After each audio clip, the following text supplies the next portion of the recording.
class. My name is John Hummel. You may call me the professor.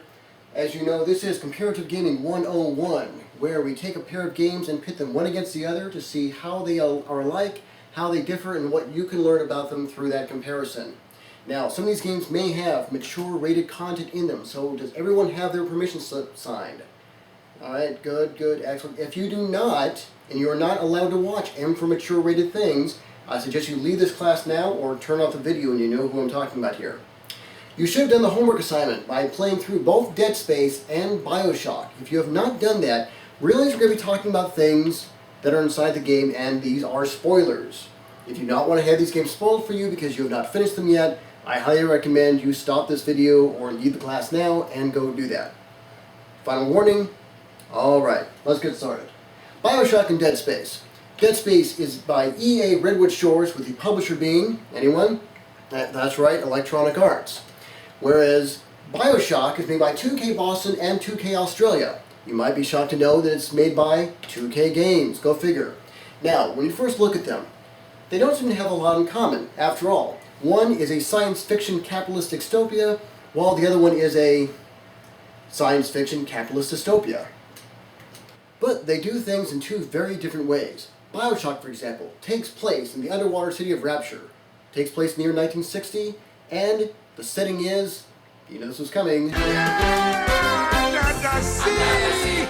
Under the sea! Dead Space, as the name suggests, takes place in space, the final frontier. It's a 10-hour mission to explore a giant mining spaceship and not get dead. Because of each setting, each game has their own way of transporting the player into their respective times and places. Take Bioshock. Here, the technology is centered around a pre-computer era. Wheels and cogs and pipes with whirring, whistling gadgets all around you. Nearly everywhere you turn, you're reminded that you're fathoms below the surface of the ocean, and the only thing keeping you from drowning to death is some glass and some weak bulkheads. Dead Space, being set in the future, focuses technology on the display of screens. Screens are fracking everywhere. Viewable from any angle, showing video, text, creepy guys giving speeches. This is the kind of technology any gamer would kill to get their hands on. Every so often, you get to look through a window, or to actually walk outside the spaceship into space itself and realize how small you are in the universe. You get to see that you're not near Earth, or anything that even resembles the solar system. You're millions of light years away from home, and nobody is going to come rescue you. But the graphics aren't just about setting the time and place. It's also about setting a mood. When you first land in Dead Space, a lot of us, when we think spaceships, start thinking about Star Trek, especially the Next Generation, with its clean, bright hallways. Dead Space is less like that, and more like Blade Runner, with the future dirty. This is a place where humans are secondary to the purpose of the ship, which is to extract ore from planets by blasting it off of them. The ship is dirty, like it has been properly cleaned since the day it was commissioned. The designs aren't there to make you feel welcome, but that you're an invader. Just take a look at this hallway. If you trip in this hallway, you're going to have your face ripped off, or at least be severely lacerated. Sure, it might help cool the ship or something important, but it's clear they didn't spend $1 in making people feel welcome. Humans are just a cog in the machine, there to serve the greater purpose of profit. Bioshock is no cleaner, but that's by virtue of the population having gone batshit crazy from having used too many DNA-enhancing materials. More on that later on. Every so often, you get a glimpse of how amazing this place must have looked, and how tragic its fall has become. Speaking of population, the clothing and hairstyles are all in sync with the times. But just to make you feel extra and welcome, in Bioshock, most of the population is into wearing masks. The explanation for this is that it's New Year's Eve, and people are wearing masks to celebrate before all the craziness started, but it's also a way of dehumanizing them, to separate the people from the player, so you never truly feel that they're human, or that they consider you one. That is, when they even wear clothes. You thought you had? That was something I dreamed up. Oh, it's like an evil Dr. Manhattan, sans the big blue penis. That goes double for the Big Daddy.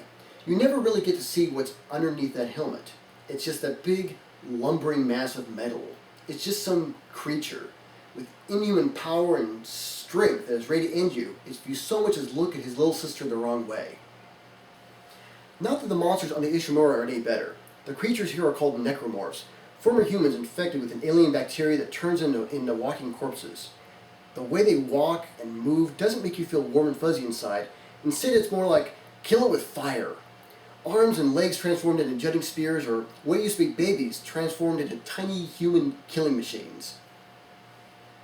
Goo goo. Now, if you want to kill off the beasties, each game has their own method on how to go. BioShock has two ways: weapons and plasmids. The weapons are versions of things we've seen in nearly every first-person shooter game before.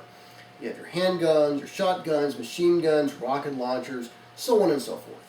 They do play things up a bit by giving you different kinds of ammo that work different depending on the enemy. Anti-personnel rounds work better on people, while armor-piercing rounds work better on the big daddies. The variety really comes in when you add plasmids to the mix. Plasmids are genetic upgrades. Okay, it's magic, okay? It's magic under the name of genetic science. You power them with blue shells called Eve, which in any other game would be called mana. But it's still kind of techno-magic. Otherwise, how else would you be able to hurl lightning, throw fire, mind control enemies, or attack them with swarms of bees? Oh, no, not the bees! Not the bees! Ah! I mean, really, bees? You just turn on the power and bees just magically appear, genetically appear from your arms. It's magic, BioShock. Own up to it. Dead Space doesn't quite have the variety, but at least they have some originality on the weapons front. Nearly every weapon is based on some sort of construction tool, like the plasma cutter, the first and probably the best weapon in the game, or circular saws. You can find a machine gun later on and some other weapons as well, but really those three are the ones you're going to use a lot of the time. Though, I really like using that saw.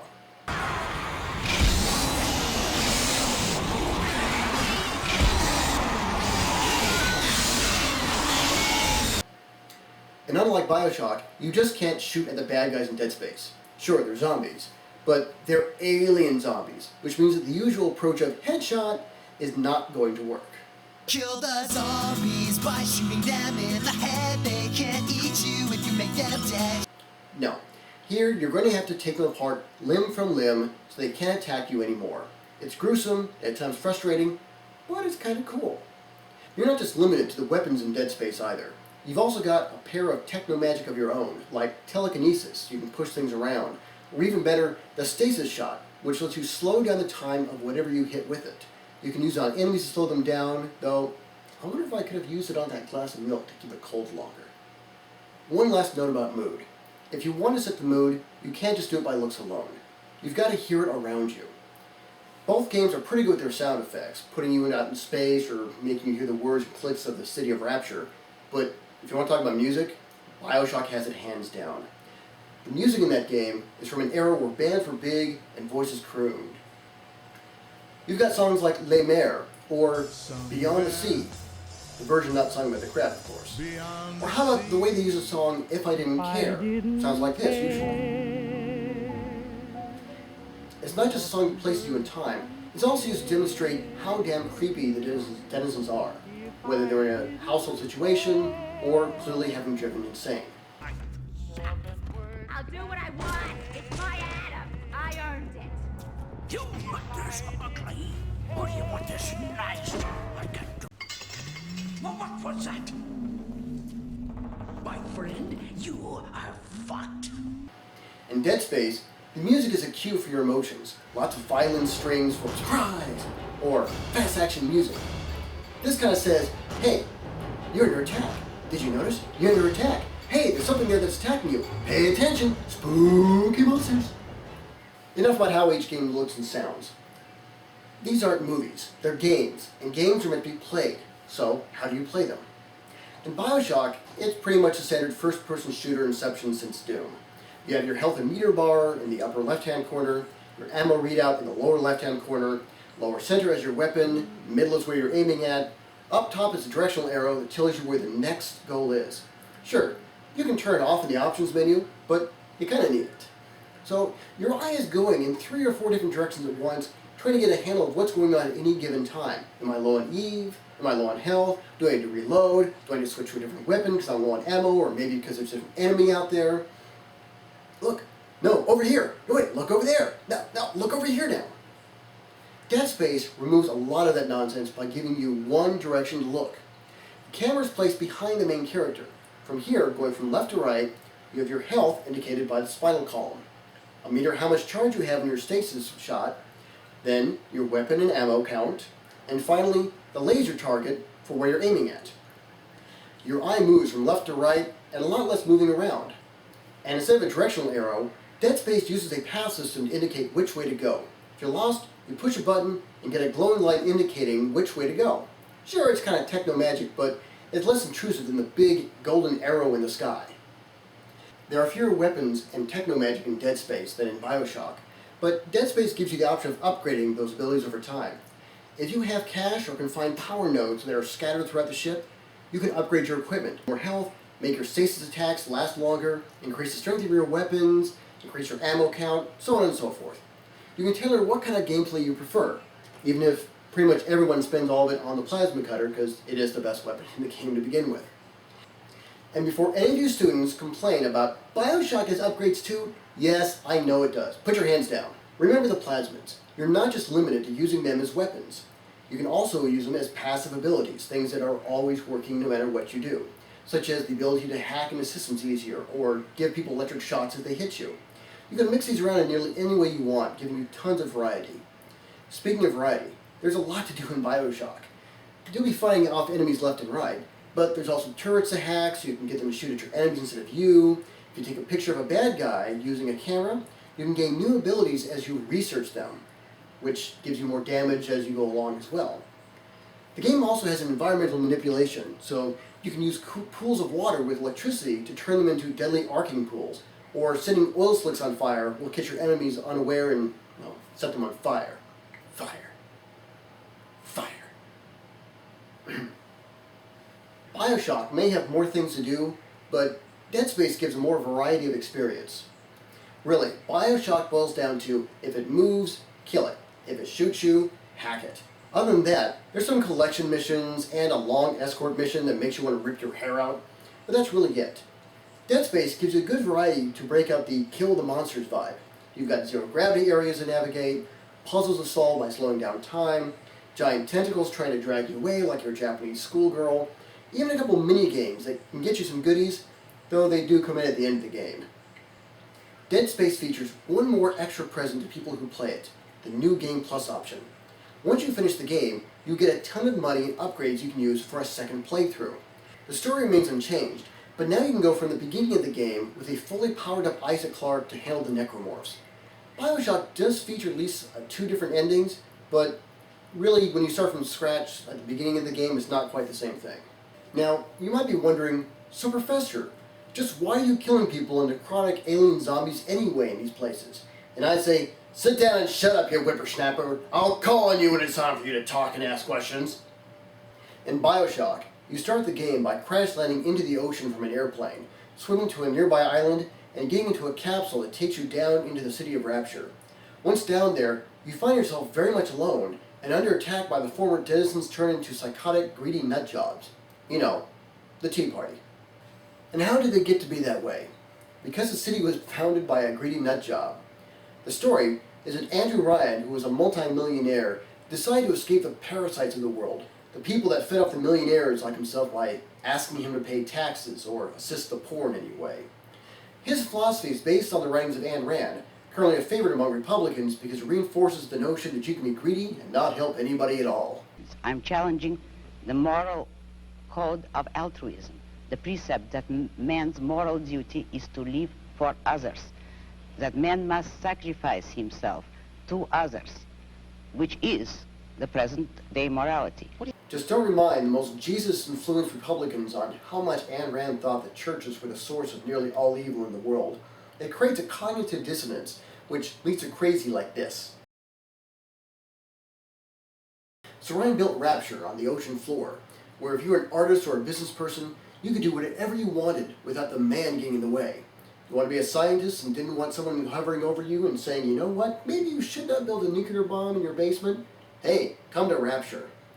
Turns out though, when you build a place where money talks and is the only real law, you get situations like doctors making human sculptures. What can I do with this one, Aphrodite? She won't stay still! I want to make them beautiful, but they always turn out wrong. That was too fat. This was too It's on! And producers of art deciding that art is suffering should be taken literally.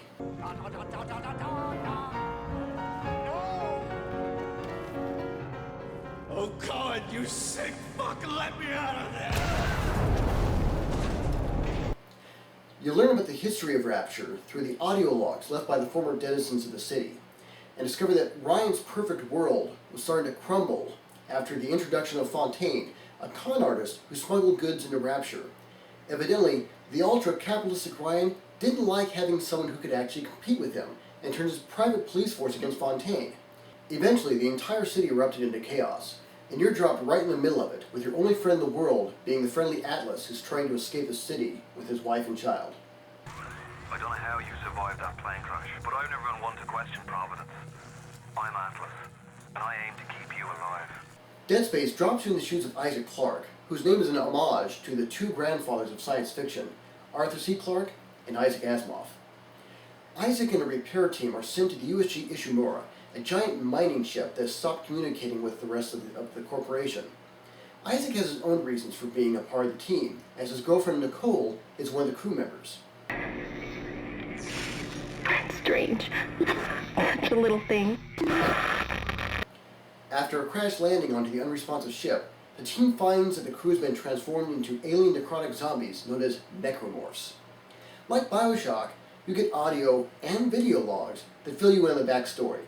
The mining team had discovered an alien artifact on the surface of the planet they're mining called the Marker. And not long after, they all became infected and started to transform into creatures nearly as scary as Justin Bieber's hair.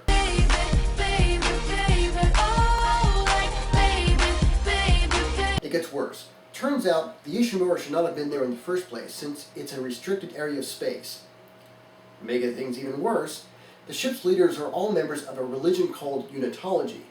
Not the same religion as this guy. But Unitology is a religion that believes that the government found an alien artifact on Earth that grants immortal life, but have been keeping it secret from the rest of humanity. Of course, when they discovered that the said artifact turns people into monster zombies, did that shake their faith? No. Happening on the colony is not a tragedy. It's God's truth is even.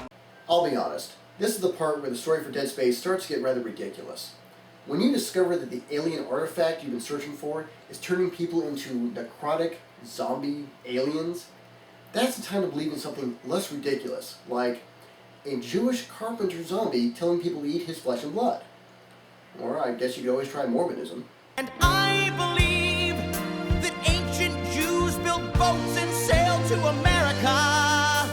I am a Mormon, and a Mormon just believes. And just to add to the silliness, it turns out this isn't even the real Marker. One of your teammates turns out to be, dun dun dun, a government agent who betrays you. Thank you for helping me find him, by the way. My department's been looking for this place for a long time. See what Kind didn't know was? It was the government's mess to begin with. This whole planet is one big experiment. The Marker? This divine relic? Made by man. They reverse engineered it a couple of hundred years ago from the real Marker, a true alien artifact recovered on Earth. Okay, let's get this straight. The government finds a marker on Earth by aliens, makes another one, and puts it on this planet. When it turns people into alien zombies, they erase all traces where the marker is at and leave the planet behind. A business decides this is the perfect place to start a mining operation, and by the way, the ship they send out is controlled by a cult that thinks this is God's instrument to eternal life. And some part of the government wants it back? Why? Why would they want it back? Was there really a government committee sitting back going, you know what, that thing that turned people into zombies? We should get our hands on that. Is this the new conservative healthcare plan? Just turn people into necrotic immortal zombies and then you don't have to worry about Medicare? Just to top off the crap Sunday that is Isaac's life, it turns out his whole purpose in being there is moot. You meet up with his girlfriend, who helps you bring the marker back to the surface of the planet in order to calm down the necromorphs and the hive mind controlling them. Thank you, Isaac. I always believed in you. I knew you'd return to me. We are whole again, Isaac. We are whole. Only, turns out she's been dead the whole time, and what you've been seeing has been a hallucination created by the hive mind itself. Strange. Such a little thing. In the end, it all comes down to this one little thing.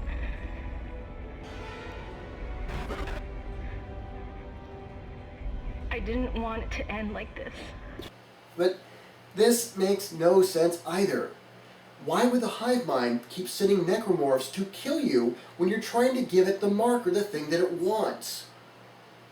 Right? Why wouldn't it be attacking Kendra, who's trying to stop you from bringing back the marker, or who's trying to steal it? But instead, no, it attacks you. And it's like, really? I'm trying to give it what you want. Bad hive mind. No cookie.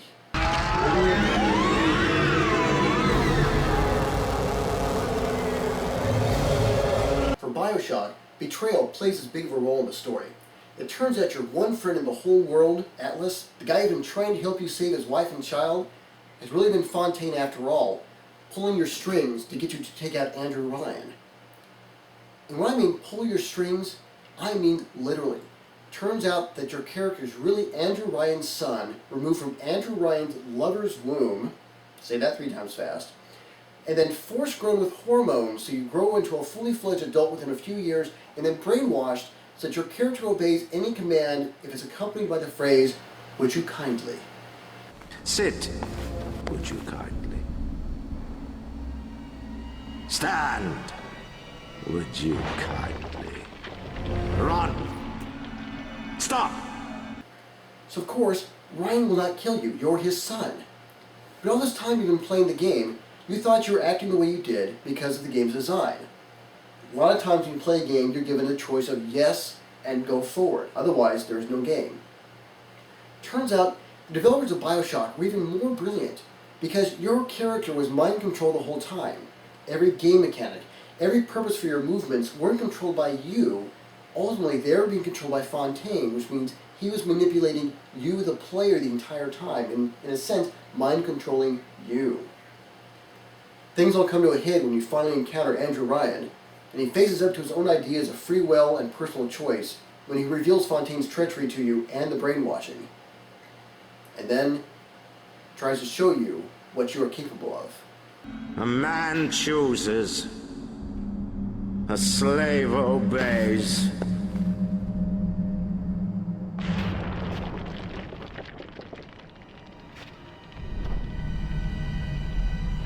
Kill! Rarely has there been such an emotional scene in a game, and the makers of BioShock deserve all credit for having done that. After Andrew Ryan's death, the story is not over. Throughout the game, there has been the issue of the Big Daddies and Little Sisters. The Little Sisters were created by a researcher by the name of Tenenbaum as a method of extracting Adam, or the genetic information that's used to create new plasmids, from dead bodies. The Big Daddies served as Little Sisters' protectors, since with that much Adam, anyone who steals from Little Sister could then make themselves even more powerful. So, you need Adam, though, if you're going to compete with your enemies, and the only way to get it is from the Little Sisters. The only way to get the Little Sisters is by defeating the Big Daddies. Once you defeat the Big Daddy, though, you have a choice of either harvesting or saving the Little Sister. If you harvest the Little Sister, you'll get twice as much Adam, but you'll kill her.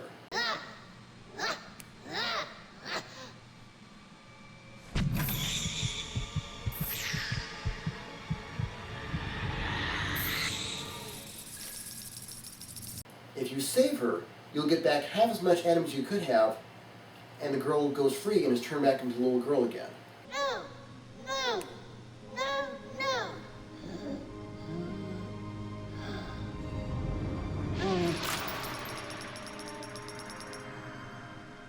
Thank you. Now, I should mention that the game mechanics do make it that in the end, this all comes out to be equal, so it's not that big of a deal. But this is a moral choice to make. The path of the righteous is not always easy, yes. In either case, in the long run, you gain access to the same amount of powers, but this does introduce a moral aspect to the game and lead you down to one of 2 types of endings. And it also influences how the Little Sisters come to treat you later on. There he is. The one who will save us all. I like him. Once your character has been freed of his mental conditioning, it's time to take down Fontaine himself. And then the game just kind of ends. Depending on how you treat the little sisters, either harvesting them or saving them, you'll get either a happy or an unhappy ending. But honestly, both are like a minute long, and you just kind of sit back and go, alright, guess that's over. Especially when you compare it to how amazing the rest of the game was. What makes Bioshock work so well is how everything is matched into the story. It makes sense that when fighting breaks out and you have competing teams in a place where money rules everything, it makes perfect sense that someone would come up with a vending system where you can buy weapons and ammo and first aid kits and the like so they could make some more money. Another feature are Vita Chambers. These are kind of a checkpoint system in the game. Should you die, you get restored back to health back in the Vita Chamber. Now at first, this makes no sense. Remember, this is a city that does not believe in universal health care or helping out anyone without cost.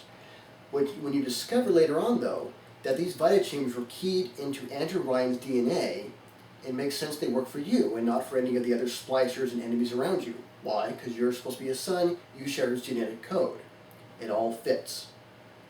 Of course, this makes you wonder if Ryan really died, since there are those Vita Chambers around. But that's actually a great part of why the story works. There are all these things you can talk about, the philosophy, the open-ended items, the moralistic choices, which way really was the right way to go, and you can keep talking about this after it's all done. In Dead Space, there are also stores, but they make no damn sense. Why would people pay to have mining supplies on board a ship? You're an employee. You just need another one. Why do you have to pay for it? And especially when there are these necrotic alien zombies running around the ship. They're going to charge you now? Really? Captain, there are alien necrotic zombies taking over the ship. Oh no! Yeah, we need ammo and weapons and medical supplies. No. Wait a second.